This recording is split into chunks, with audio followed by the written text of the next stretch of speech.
So let's start our topic for this afternoon, assessment of fetal well-being. So listen very carefully because this is going to be part of your midterm exam also. So assessment of the fetal well-being. So for the assessment of fetal well-being, this assessment comes in different factors, including the fetal status and the diagnostic exams available to confirm the fetal condition. Okay? Number one, under the assessment is we are going to assess your fetal movement. Your fetal movement. So fetal movement. Let's talk about fetal movement during pregnancy. This is known as your quickening. So when I talk about quickening, guys, quickening, this is the fetal movement felt by the mother.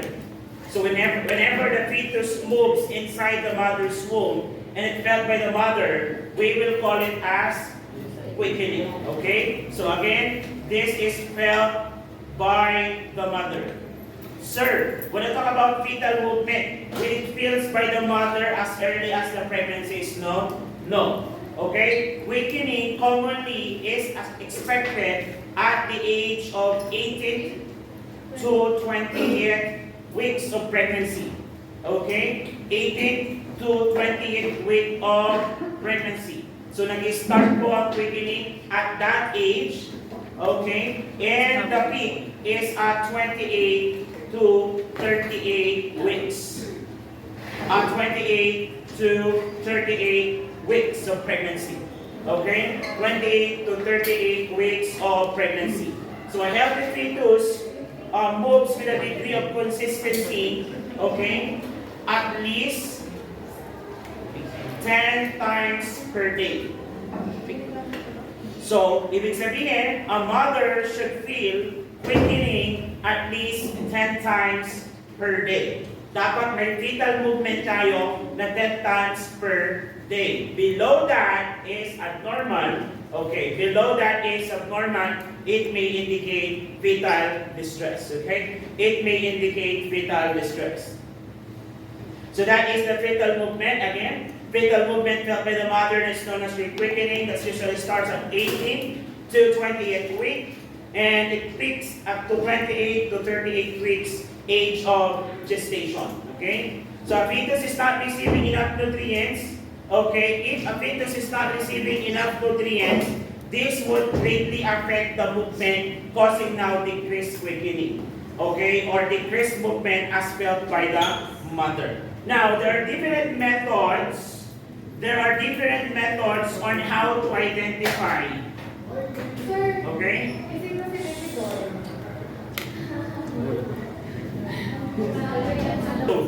So let's talk about the methods, guys. So what are the methods in order for us to assist or assess the fetal movement of the fetus during pregnancy? Okay? Number one method is yung tinatawag natin Sandowski. Sandowski method. Sandowski method. When I talk about Sandowski method, what we're going to do here is the position the mother in left recumbent position. Left recumbent position after meal. Pagkatapos niya pong kumain, okay? Again, it is left, not right recumbent position because a right recumbent position would lead into possible, okay, supraventricular hypotension, okay? Okay, or supine hypotension na tinatawag. Now, left recumbent position after meal, ang ginagawa natin, this is to monitor the movement, and in this position, you would expect that the baby would move 2 times every 10 minutes. So the fetus will move 2 times, okay? 2 times every 10 minutes, movement yan. So this is referring to the movement every 10 minutes or an average of 10 to 12 times. 10 to 12 times per hour. 10 to 12 times per hour. You have to take note that less than 10 movements, if it's less than 10 movements, it means to say, okay, less than 10 movements per hour, it means to say that you have to repeat the test for the next hour. Okay? Repeat test after 1 hour. After 1 hour.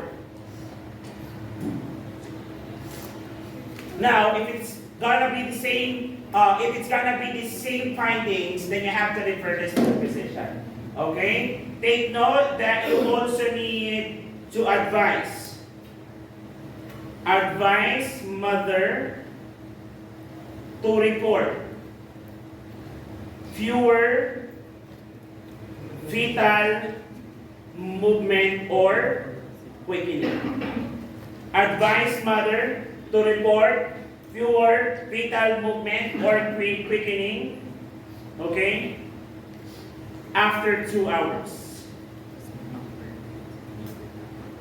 So you have to advise the mother to report fewer fetal movement after 2 hours, okay? 2 hours. Again, pag sinabi natin fetal movement, what is the fetal movement felt by the mother again? Quickening. When are we going to start feel this? 18 to 28 weeks. And the peak movement is gonna be on the 28 to 38 weeks or until the child will be delivered. Okay? There are different methods to assist this. Number 1 is your son, Dobsky. Anong position ulit? Left. Recumbent position. How many movements are expected every 10 minutes? 2 movements. An average of 10 to 12 per hour. So less than 10 minutes, we're going to repeat the procedure. Yes, we're going to repeat the procedure after 1 hour, and if 2 hours, no improvement in the movement of the fetus, you have to inform the physician immediately. Are we clear? Yes. Number 2, we have your count to 10. We have your count to 10, also known as your Cardiff method. Cardiff method. Cardiff method. So pag sinabi natin count to 10 or your Cardiff methods, the woman records the time interval, okay, to feel her fetal movement. Or, okay, you have to count, okay, time interval. You have to count time interval it takes for her to feel 10 fetal movements or quickening. 10 fetal movements or quickening. Okay? Usually, this occurs within 60 minutes. So, ibig sabihin, okay? Ibig sabihin po, you're going to count the 10 movements within 1 hour. Okay? Kung paano, or yung interval niya ba? So, how is the interval? Is it 5 seconds, 10 seconds, 1 minute, 5 minutes, 7 minutes? Okay? So, you're going to count, okay, the fetal movement, okay? And usually occurs siya every 60 minutes, okay? It usually occurs every 60 minutes. Of course, some factors may affect this, okay? Like for example, if the fetus is asleep, okay, during nighttime as well, so make sure to assure that the woman, okay, feels the fetal movement, okay, especially in relation to sleep patterns ni mother. Okay? So that is your count to 10 or the Cardiff method. You have to count 10 fetal movement in a period of 60 minutes. Okay? 60 minutes. And you have to take note on how many movements yung naramdaman mo. Okay? During that period. So that is your count to 10 or your Cardiff method. Number 3. Okay? Okay na pala. Cardiff method. So, isa lang pala ito. Cardiff method in your Sandowski, okay? So after ng fetal movement, we will now go to letter B. Letter B naman is your fetal heart rate. your fetal heart rate. So let's talk about your fetal heart rate, okay? So a fetal heart rate, okay, normal value is 120 to 160 beats per minute, okay? 120 to 160 beats per minute. Above 160, that is your fetal tachycardia. Okay, that's your fetal tachycardia. And less than 120, that is your fetal bradycardia. Both of these conditions indicates fetal distress. Both of these conditions indicates fetal distress. Okay? Fetal distress. Now, what are the materials used, okay, to hear the fetal heart sound? Can you please give me one? Doctor. Okay. Talaga naman napapulito nyo. Yan ang ginamit nyo, tama? Yes. No. Talagang pinaglaban nyo agad ang Doppler. Am I right? Talagang nilakasan nyo agad si stethoscope. Am I right? Pwede bang stethoscope muna? Mga batang ito, pinahalatang katamaran. Am I right? Hindi na nag-fetal heart sound. Ayaw na talaga. O sige. Of course, pwede pa rin dyan ang stethoscope. Stethoscope. Okay? Letter C. Ano pa? Fetoscope. Very good. Fetoscope. Fetoscope. Ano ba? Ano ba? Ayun part of CPG ba yung sinasabi mo? Yes, yung CPG pwede ba? Okay. CPG. What else? Para ma-monitor mo ang kanyang cardiac rate. Of course, hindi mo mawala si ultrasound. Sir, pwede ba ang X-ray? Try mo. Okay? Try mo lang, okay? So, take note of that, okay? Question, kailan unang naririnig ang fetal heartbeat? Okay? Fetal heartbeat, your fetal heartbeat first heard at 10th to 11th week. About 2 to 3 weeks after the embryo becomes a fetus. Can you still remember that as part of our discussion? Di ba at the age of 8 week, yung embryo, tatawagin mo na fetus. Isn't it? Wala, nakalimutan na naman. Kasi partially the baby is already developing its part. Madi-distinguish mo na yung mga body parts na. Okay? So first heartbeat, first heard at, or the fetal heartbeat, first heard at 10 to 11th week age of gestation. Okay? Using what? Using, of course, your Doppler and ultrasound. And KY jelly? Doppler and KY jelly, Doc. Doppler and KY jelly. So that is your fetal heart rate.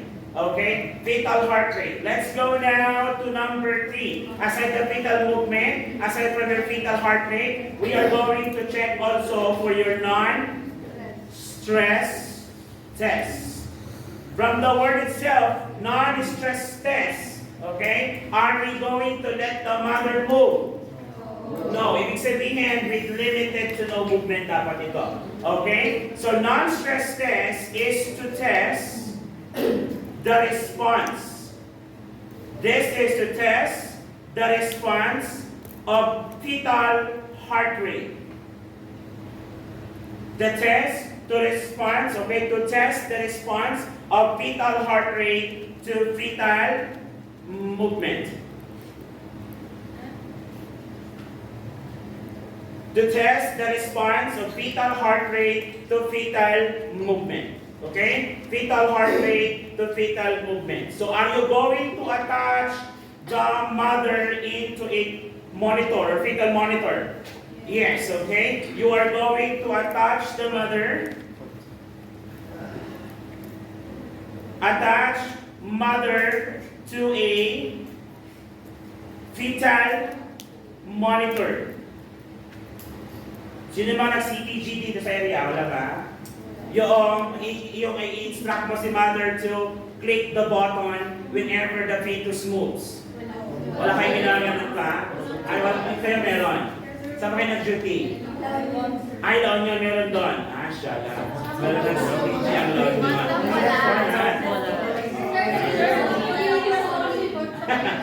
So, yun.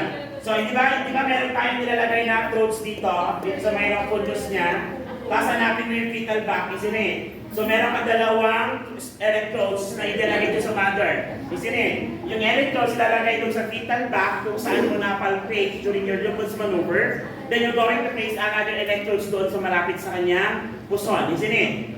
Then it's connected. Then you will instruct the mother to what? Press the button every time she feels fetal movement. And that fetal movement, after clicking the button, would create a dark shades doon sa, para siyang ECG. Do you know what ECG is? Yes. Okay. Di ba yung ECG may mga lines? Ganito rin ito. Sa fetal monitor, may lines din siya. However, yung lines na yon, nagiging darkened siya whenever the mother press the button. Kailan i-press ni mother yung button? Whenever she feels that the fetus is moving. Yon ang tinatawag natin CTG. Okay? Cardiac monitor natin. So, going to push the button. Ano rin natin dito? Wala pa tayong ganon. Push the button. Kailan niya ulit i-push yung button? When mother feels fetal movement or fetal activity. Tapos, makikreate siya ng darkened line doon sa one. So, may fetal monitor, pwede ka rin nag-print din yun ng paper. Yes, nag-print din yun ng paper, din yun ang babasahin ni doktor. Okay, kung kailan, kung gaano ka-frequent yung movement ni baby. And sometimes, okay, may mga CT cell, sometimes they actually stimulate the baby, lalo pag tulog, pag focus yung movement, they stimulate it using a bell.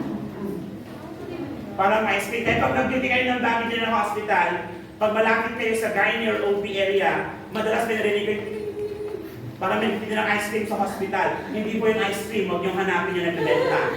Okay? So, stimulate lang yung baby. So, yung bell, niriring siya malapit sa tiyan ni mother. Okay? Para may stimulate yung baby para gumising. Okay? Non-stress test is done for 10 to 20 minutes. An average of 15. It is usually done 10 to 20 minutes. An average of 15 minutes. Okay? 15 minutes. So, interpretation. Shortcut lang. Interpret. Okay? Number 1, non-reactive.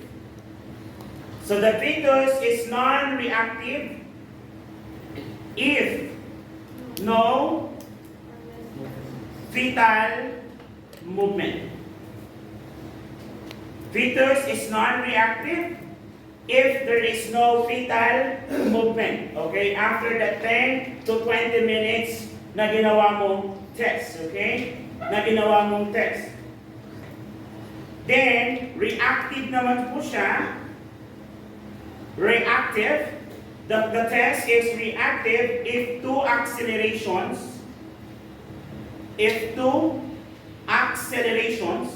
When you say acceleration, yung pagbilis ng tibok ng puso ni baby. So, reactive if two acceleration of fetal heart rate. Okay? By 15 beats per minute. Okay? By 15 beats per minute, lasting for 15 seconds. Non-reactive if no fetal movement. Reactive naman po siya if two accelerations of fetal heart rate by 15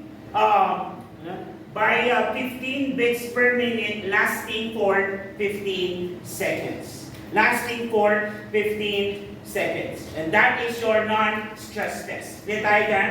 Yes. Proceed tayo. Pang-apat. Let's go to number 4. Number 4, ultrasound. Ultrasound. So during your ultrasound, you can make use of ultrasound as early as 6th week. of a OG. Okay? So basically, your ultrasound measures the response. Your ultrasound measures the response of sound wave. Measures the response of sound wave against solid objects.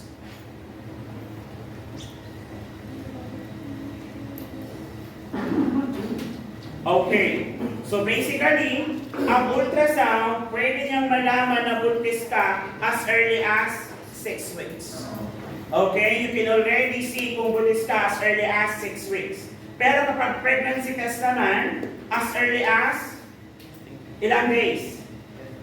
Until, from the moment na nag-conceive siya until it becomes an embryo. 8 weeks ba? Ilang days?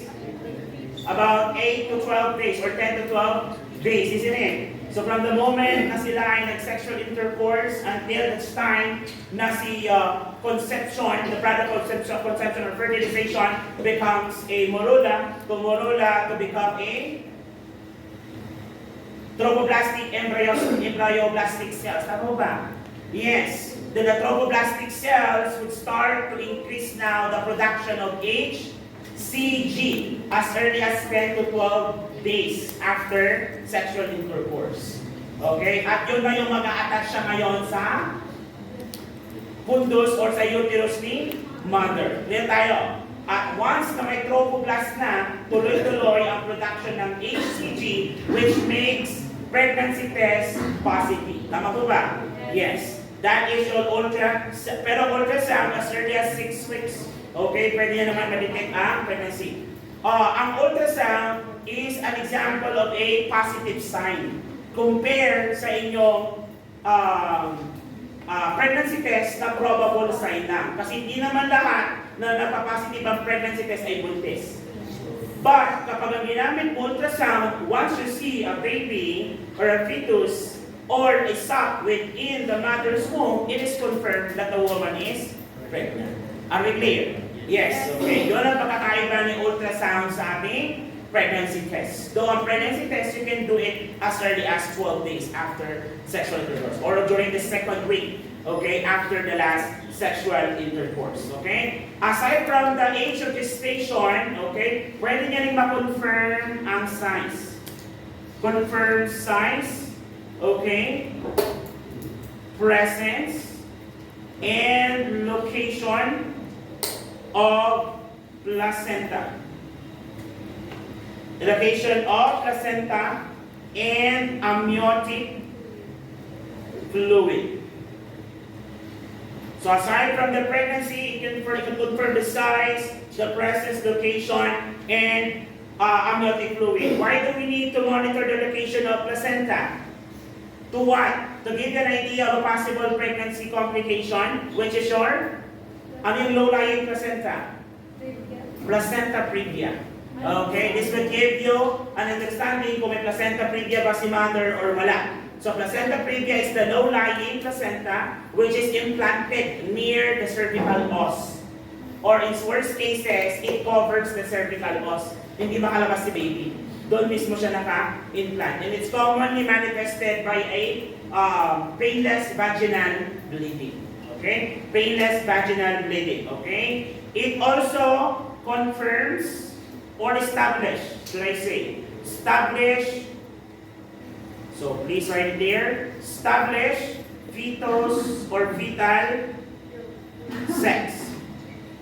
Kung siya ba ay may Junjun or ano? Bella. Junjun or Bella? Ano yung Bella? Bella. So, establish, okay, kung ano yung fetal sex, kung may mag-appear bang penis or wala. Pag wala mag-appear ng penis, then more or less, the fetus is, okay, female. Okay? Female. See? Next, establish also fetal position. So kung ayaw mo maghirap, ayaw mo mag-Lupul's maneuver, pwede naman ultrasound na lang. Because the ultrasound will clearly shows how does the fetus is positioned inside the mother's womb. Clear tayo? Yes. And in some cases, okay, in some cases, it also shows fetal anomalies. In some cases, it also shows some fetal anomalies. What are examples of fetal anomalies that can be observed through your ultrasound? Yon, hydrocephalus. Hydrocephalus. Your congenital neural tube defects, such as your one, spina bifida, anencephaly, can also be observed using your ultrasound at a particular age of gestation. Okay, not at 6 weeks, ha?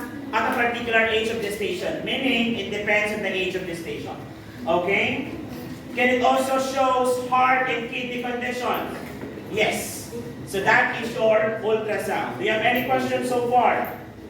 Okay, so in short, ultrasound can show pregnancy complications. So your ultrasound can show pregnancy complications. So ano yung mga pregnancy complications? Pwede siya mag-show na polyhydramnios. What is polyhydramnios? Increased level of amniotic fluid. Ano naman yung tawag sa mababa? Ang level ng amniotic fluid? Oligohydramnios. In terms of assessment such as abdominal pain, can it also shows ectopic pregnancy? Yes, pwede mo rin makita ang ectopic pregnancy ito. So what is ectopic pregnancy again? Outside the uterine wall. So can it happen in the fallopian tube? And to talk about fallopian tube, what is the most common site in the fallopian? Your ampulla. Tama mo ba? Yes, that is the most common sign for your ectopic pregnancy in your fallopian tube. Okay? So aside from that, it can also show placenta previa. Okay? Placenta previa and other conditions such as your uterine tumors. Sir, pwede ko ba makita if I have multiple pregnancy? Yes. Okay, if you are carrying more than one fetus. And in some cases, it can also show genetic disorders such as Down syndrome. Okay? So that is your ultrasonography. Ultrasonography.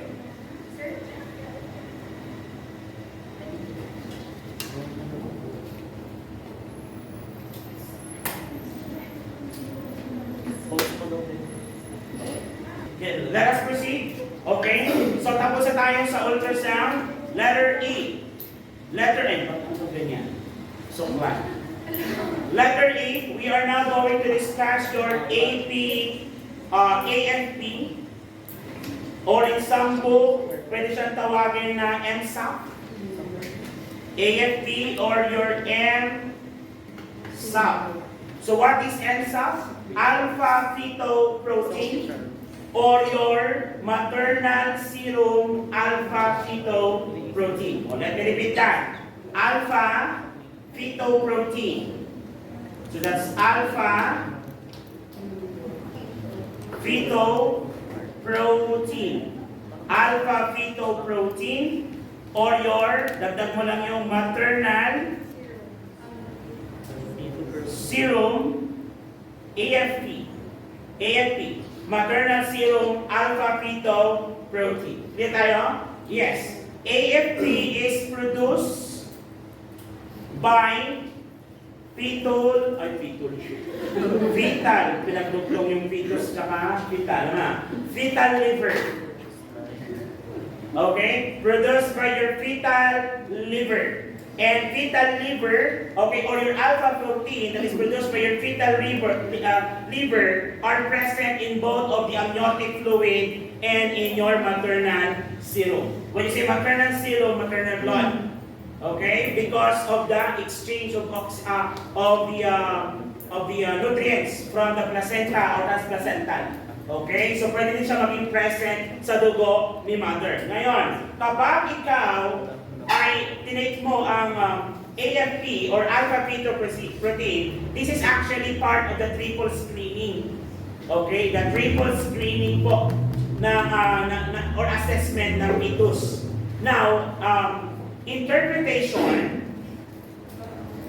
of your alpha-fetoprotein is that if there is an elevated level, increased level of AFP, increased level of AFP means that the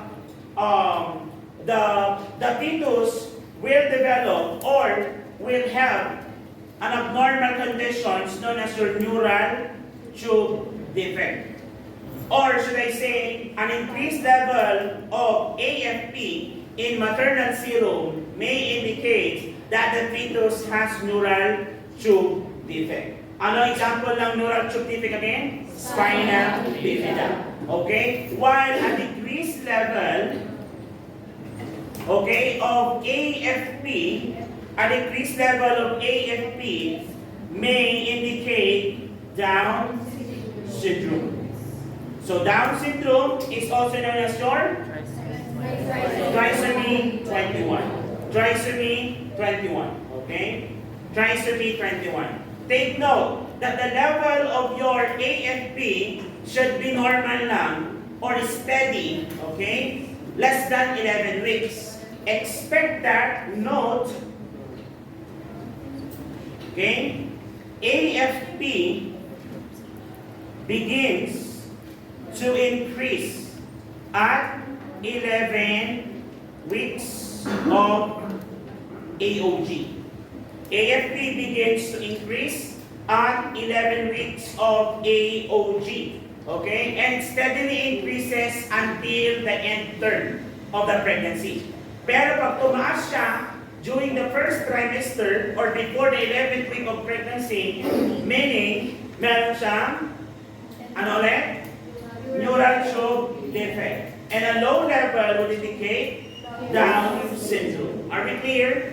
Yes, okay? So traditionally, ina-assess natin siya. Okay? Traditionally,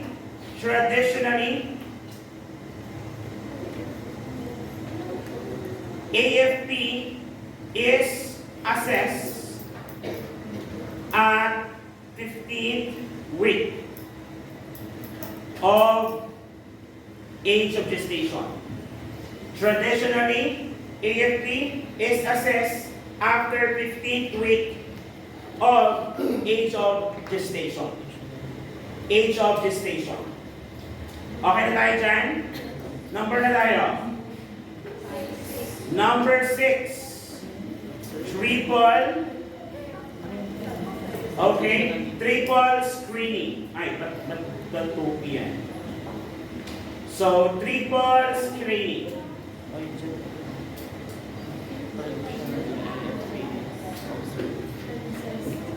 So, triple screening.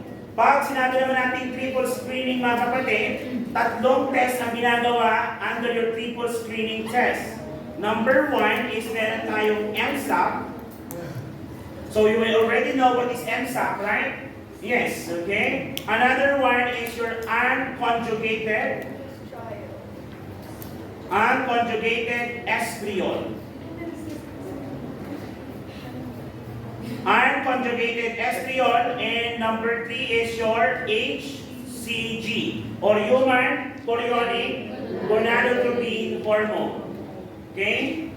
So why are we checking your unconjugated estriol? Your unconjugated estriol is being tested to detect chromosomal and congenital anomalies.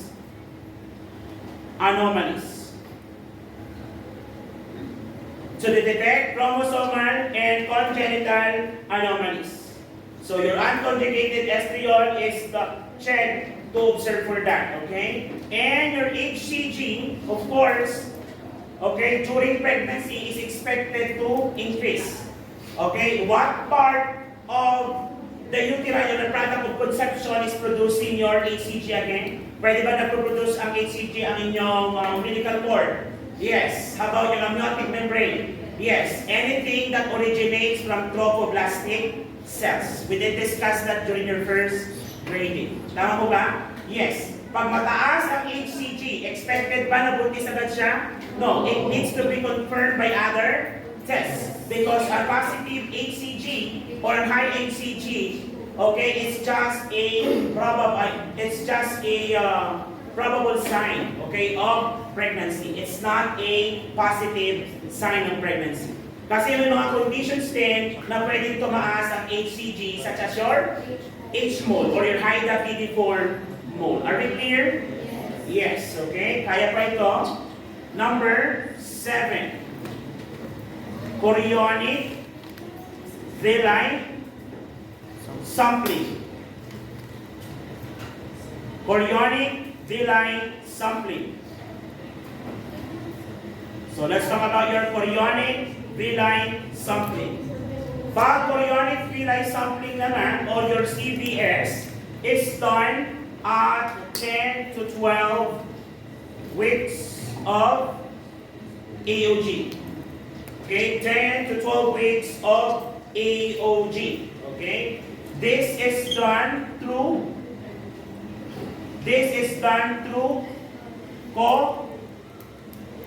corylosynthesis. So this is done through corylosynthesis or the transvaginal aspiration of fluid. Transvaginal